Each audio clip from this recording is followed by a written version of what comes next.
Peace, peace, y'all. Welcome to today's mathematics with your girl Sunshine Monet L. Today is 788. We in the double eights, high highs, bring low lows. The goal is to be the homeostasis in the middle in the realms of building and destroying.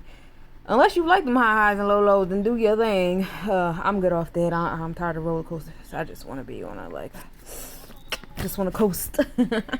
But you already know we in the month of 7. This is the month of God in supreme mathematics, tapping into God, which is in alignment with the fact that we are in Cancer season, which rules over the internal side of your third eye. So you're going to touch your internal God anyway. 7 also deals with the 7th house energy. We're talking about the Libra scales here, finding balance, harmony, and justice in our space, finding alignment with our bonds and contracts. Interpersonal skills are interpersonal skills. Yeah, interpersonal skills are on the forefront, but also interpersonal relationships are on the forefront of this season. So paying attention to your relationships one-on-one rather than grouping people together and whatever. That is really important in this space and time.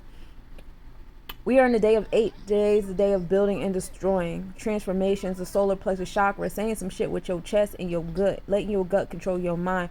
Following your intuition is important. Like, when you get an 8, especially in this year of 7, this month of 7 is like really following your intuition. I know when we were last year in the year of 7, a lot of you guys were getting into the spiritual realm, going for your calling, coming into the quote unquote conscious community, spiritual communities, etc. And now in this year 8, it's a lot of building and destroying in those spaces, because we've realized there's a lot of snakes in those grasses. There's a lot of false prophets. There's a lot of people that make the concept of spirituality and community profitable, and they capitalize on it, which I keep coming back to the story. Jesus went to the temple and started tossing shit because they put the marketplace in the temple. Now internalize that. If Jesus is the Christ consciousness, and that's the consciousness everybody claim they trying to get to, he's going to go into your temple. He's going to go to your altar, okay, inside of you. That's your soul, SOL. Y'all be out here selling y'all souls. I don't care if you do it for Hollywood or if you do it for Target or T-Mobile. You're selling your soul, right? And he flipped the tables. He flipped the tables in the soul and said there's no room for banks and government and all that shit here. That is the opposition. So if y'all is out here following people that's telling y'all to flow into it, they're slave drivers and they're false prophets. Your abundance, yeah, is for you. You're supposed to be abundant. It's how are you being abundant? That's what really matters. You know what I'm saying? We in a spiritual war. It's not supposed to be easy. You are going to sacrifice. Of course, the devil is going to come and give you all these nice things to distract you and tell you if you work hard enough, you'll have access to all these nice things. And then when you look up, you realize the bigger monster that you're supporting when you do this shit. Once you wake up to that level, why are you going putting yourself back to sleep because somebody wearing an ankh and some crystals and got some locks in their hair telling you, oh yeah, go to the banks. Spiritual people go to the banks. Like, bro, let's be fucking for real. Be the God in you that you supposed to be. I really don't got time and patience for this shit no more. I really fucking don't. It's a certain way you go about doing it. I'm not saying you're supposed to be walking around with nothing. I'm saying be mindful of where your something is coming from. It matters. So, I'm sorry, y'all. The way my progressive chart is set up, we walking into my Oya Stellum right now. So it's just gonna get worse and worse as time goes on. Just pray for me. But it is what it is, We in that day of 8 of building and destroying. The solar plexus chakra is on the forefront right now. So we put that 8 into the 7. That is 14, 15. 1 and 5. Knowledge and walking in the power of your truth, because you done paid attention to your soul. You paid attention to the transformation, to what need to be built and destroyed, and where you're going with it, and your space of power and empowerment, and paying attention to who's in fucking power in certain rooms. Y'all don't be paying attention. Y'all think y'all in power when y'all walk in certain rooms. Y'all don't be in power. Be some weirdo behind a curtain and shit like that. Like let's be fucking for real sometimes. We have to. Take the rose-colored glasses off, says Saturn and Neptune and retrograde in Pisces, because we don't got time for this shit no more. For real.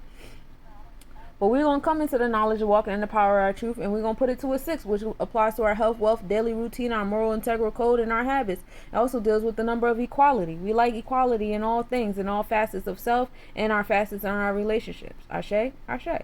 So now we in that 6, and we're going to take that 6 into the year of 8. You already know what 8 stands for. I don't got to repeat myself.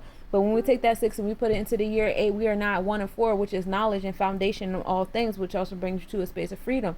So we're materializing what our intellect of that, okay? And that's what matters. That's what matters. We are materializing with our intellect on things. We are materializing with our knowledge. We are, everything starts with a thought. It's like, what are you building? So today, overall, is a day of 5. Walking in the power of your truth.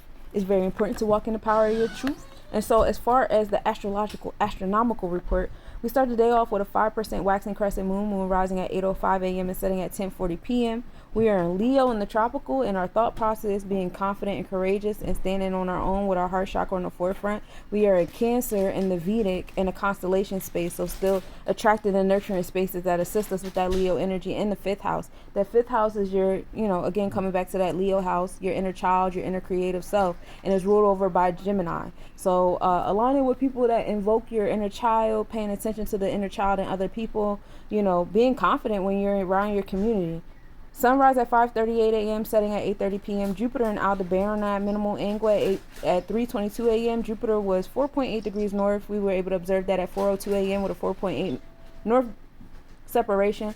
Aldebaran is a star in Hyades, which is in the Taurus constellation. Best visibility for Earthshine on the moon is just after dusk, and the moon and Regulus are in conjunction today. Well, that happened this morning at 6:24 a.m. The moon was 2.5 degrees north, minimal angle at 7:41 a.m. with the moon being 2.4 degrees northeast, and we will be able to observe that tonight at 10:11 p.m. with a 6.6 degree northwest separation. Regulus is a star in the Leo constellation that brings on riches, glory, and power from our spellcasters out there. Allow your third eye to create the riches. Kind of repeats the mathematics I said with being mindful of where your wealth comes from. Nobody's saying that you got to be spiritually broke, but you got to be mindful of the monster that you're feeding when you're getting your funds. And that's all I got for you today, Cosmic Nobodies.